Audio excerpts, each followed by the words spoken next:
Opportunities ఉన్నాయా మాకు అన్న డౌట్స్ చాలా మందికి ఉన్నాయి. ఇట్లా కొన్ని కంపెనీస్ ఉన్నాయి, కెరియర్ గ్యాప్ అన్న కాన్సెప్ట్ తో వాళ్ళు ముందుకు వచ్చారు. సో మనం ఆపర్చునిటీ మనం ముందుకు వచ్చినప్పుడు దాన్ని మనం ఎలా యూస్ చేసుకుంటాం అన్నది చాలా ఇంపార్టెంట్ అండి. దాన్ని యూస్ చేయాలంటే వీళ్ళు ప్రాక్టీస్ చేసి వాళ్ళకి కనిపించేలాగా స్కిల్స్ అన్ని మెన్షన్ చేయాలి. మనం టైం యూస్ చేసుకోవడం, ఆ బ్రేక్ వచ్చినప్పుడు ఆ బ్రేక్ని ఎలా ఓవర్కమ్ చేసి ఇప్పుడు దాన్ని ప్రాక్టీస్ చేసి ఎట్లా బయటకు వచ్చాము, ఇక్కడ దాకా ఇంటర్వ్యూ దాకా వచ్చాము అంటేనే కొంత నాలెడ్జ్ గెయిన్ చేసుకుని దాన్ని ప్రాక్టీస్ చేసి మన రెజ్యూమ్లో యాడ్ చేసుకుని వచ్చాము అంటే ఖచ్చితంగా వీళ్ళకి ఇంట్రెస్ట్ ఉంది, నాలెడ్జ్ ఉంది, ముందుకు రావాలి అన్న ఇంట్రెస్ట్ ఉంది కాబట్టి వచ్చారు.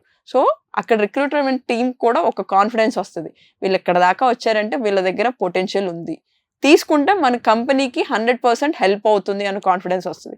అట్లా వచ్చిన వాళ్ళని ఎవ్వరు కూడా వెనక్కి వదులుకోరండి. ఆ ఇంట్రెస్ట్తో ఉన్నప్పుడు వాళ్ళ ఒక పాయింట్లో లాగ్ అయినా వాళ్ళు ట్రైనింగ్ ఇచ్చి నేర్పించుకుని ముందుకు తీసుకెళ్తారు. మనం ముందుకు వేయడమే ఆలస్యం. ముందుకు వస్తే 100% ఆపర్చునిటీస్ మన చేతుల్లో మన కళ్ళెదురుగా ఉంటాయి, వాటిని యూస్ చేసుకోవాలి ఫుల్ ఫ్లెడ్జ్డ్గా, అంతే ఇక్కడ సింపుల్.